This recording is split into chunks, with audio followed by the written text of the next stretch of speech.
Luke Hemmings, you're the frontman of 5 Seconds of Summer. That was the band that took the world by storm in 2010. This was at a time when you were a teenager. Yes. Growing into an adult, and you had to basically relocate to the US and tour nonstop. That your family became your life.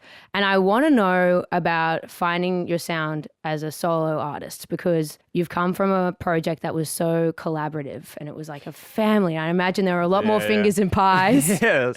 in that era. Yeah, definitely. And now you're Luke Hemmings. You're something that's authentically you and 100% your own sound. What's that been like? That's a big question. It's well, you're right. I started working on this in COVID. I've been touring with the band for, almost 10 years at that point. So I started when I was 15. And at that point I was, just almost like 24, 20, somewhere around there. So like 9 years. And we were away from home, just basically having no real home base and kind of in this very, like a bubble of a life, I suppose. And I think, we just put out an album.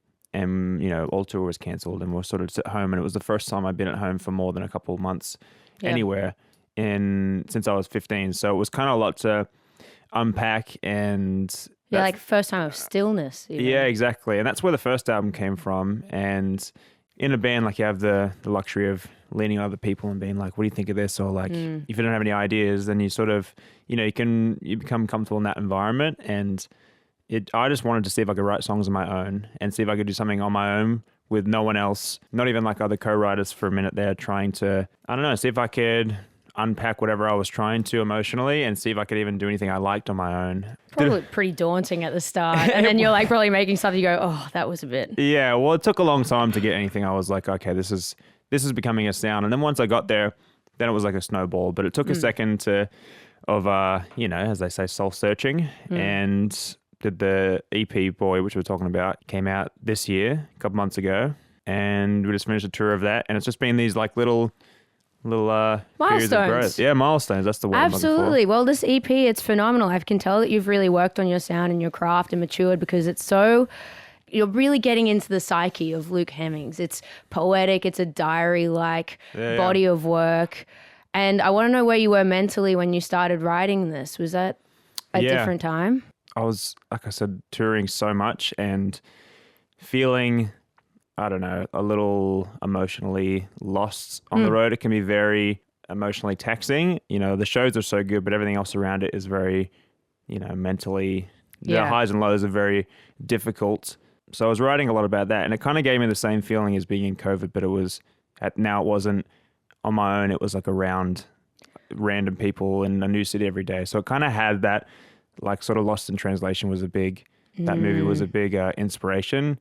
Those scenes where it's like the fish out of water, and that's kind of how I felt. It was very existential, but I'm glad you liked it. No, big time. I mean, so there's themes of loneliness in there, and also navigating entering your late 20s and the world just getting a little bit more serious. Yes, and people being like, what are you really doing, Yeah, exactly. But also like finding beauty in the nuances of life, which I like that you detailed in this album. How does songwriting fit into the process of healing for you? Because, it feels like you've tackled a lot of big emotions in this album. Do you think it's something that's you songwrite to understand your feelings, or you've processed your feelings and you put it out in a song? It's definitely songwriting to understand it, because the first initial theme was what you just said, coming to your late 20s and being like, okay, life is becoming real around me, whether I like it or not. And I write a lot about time moving on, whether you like it or not, and the, absurdity of life and, all those big sort of themes. And yeah, I mean, it's definitely something that I use to understand myself. Otherwise, I don't know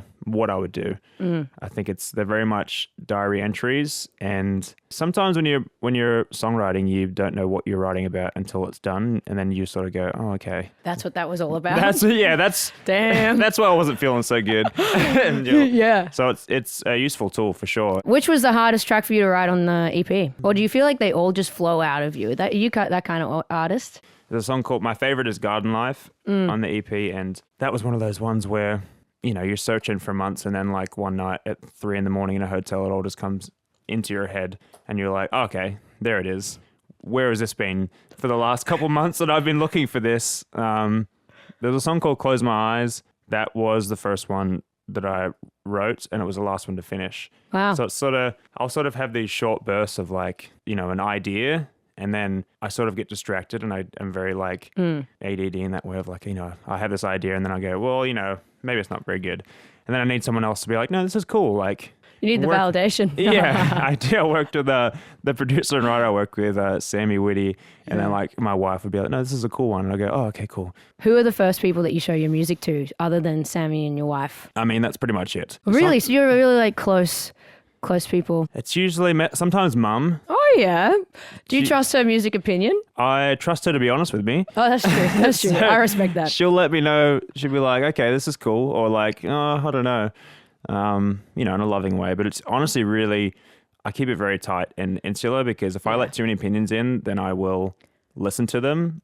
And the whole point of this is to not have that. I don't like too many opinions. Yeah, don't want too many cooks in the kitchen. Exactly, yeah. The track that really jumped out at me the most was Benny. It's the one that's named after your brother Ben, but it's about living on the peripheral of your family when you're living overseas, and you're just watching their life unfold. And I feel like a lot of people who are taking gap years or are traveling or have moved away for work can really relate to that. Tell me about that song for you. You've hit the nail on the head with that. I think it's really difficult to be away and sort of like you put it, be on the peripherals and the outside looking in, when especially, good stuff happens and you're like, oh geez, I wish I was there for that. When bad stuff happens, it's even the guilt of not being there, not being able to be there physically to help or even emotionally to help because you're too busy with your own shit that's going on. So that's kind of where that song came from. It just, it was after a phone call with my mom, and I was on the way to the studio.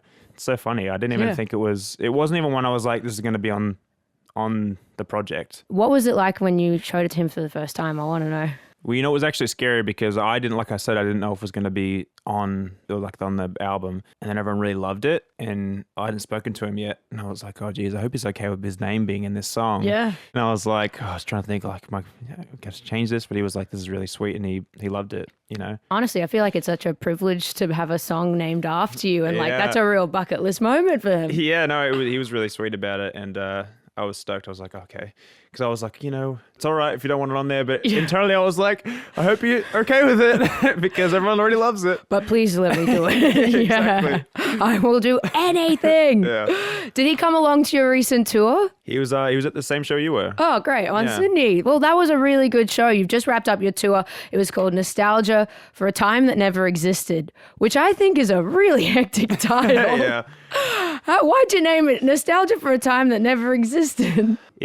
I don't know. I feel like in this day and age, we you romanticize these times in your life, or even like things that you watch and the media that we take in, that it's difficult to differentiate between real life and what you sort of made up in your head. I want the show to feel like that. Everyone shows up in their blue eyeshadow and their ties and stuff. And it just felt like you wanted it to feel like a dream. And that's kind of what the tour is. I wanted to say that I do really love that now you stepping out as a solo, you've even like experimented with makeup as a way of expression, and that the fans are really leaning into it as well. And they've got their own little uniform. I know. Yeah. It's so sick. Was that on purpose? Did you know that they would grasp onto glitter eyeshadow? I was hoping they would. Yeah. It's so cool looking at and seeing like, especially as the tour goes on and it's happening more and more, and you're like, this is like a cool little culture thing we have here. This is a little cult. Yeah, kinda. You said it. No, but the family dressing up to go to the shows, or are they playing it cool? I couldn't get Dad in the eyeshadow yet.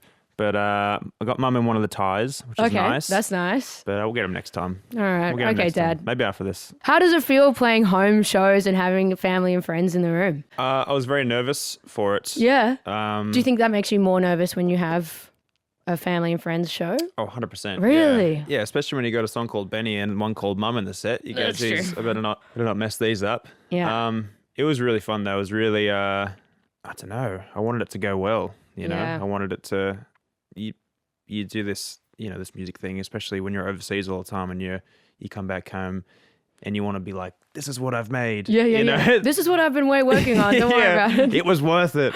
Yeah. But it did feel like somewhat triumphant because the show went really well and I was like, okay, this is good. You've played big arenas as well. Do you reckon you get more nervous for arenas or venues like the Enmore Theatre? I don't know. It's just different. You can see people's faces at the Enmore, which is a bit confronting at first. Yeah.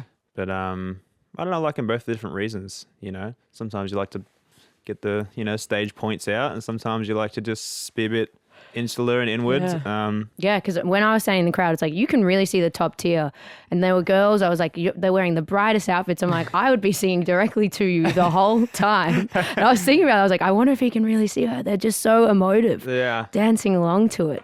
Have you loved being in Australia? What have you missed? I've missed being able to speak in my accent. Do you feel like it thickens when you're here? Oh, 100%. God, yes. yeah. Even now, I probably still sound American to someone listening to the radio right now, because in America and, you know, if you play in Europe and stuff, the Australian accent is difficult to understand for whatever reason. So if I'm in America too long, my R's start going a bit more. I'd be like, could I get a water? Could I get a water? Like, just so they can understand you. And then like it sort of hangs on a little bit and you go, oh geez, now I have a bit of an American accent.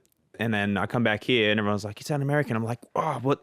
In America, they can't understand me. Yeah, I'm stuck in the middle now. You know, you can relax a bit here, you thought, you know? You can like open your mouth and say water the way we want it to. Exactly. Yeah, I want to say it the way I want to say it. You're just going to restaurants and ordering water just for the sake of saying the word. What is coming up next? What can we expect from Luke Hemmings? That's a great question. We're just chilling out? Maybe at least a week. I got a bit of wow. That's short, man. I got a bit of time with the family. Yeah. I don't know. I'd love to come back and make some more tunes. It's been fun. I feel like every time I come back to the solo thing, I chip away a bit more at like another, like we said, milestones. These things that I was, you know, even playing a tour on my own and playing these songs live and having people, you know, that visceral like emotional reaction from the crowd has been so rewarding. And I think, you know, I don't know what it'll be next time I'll come back. Hopefully make something that I feel is better than the last, and then when that happens, I'll tour it again. I'll be back here again chatting about it. And Dad will be wearing glitter eyeshadow. That's the only reason I'll come back. Yeah, if he gets the eyeshadow on. Get him in there. Exactly.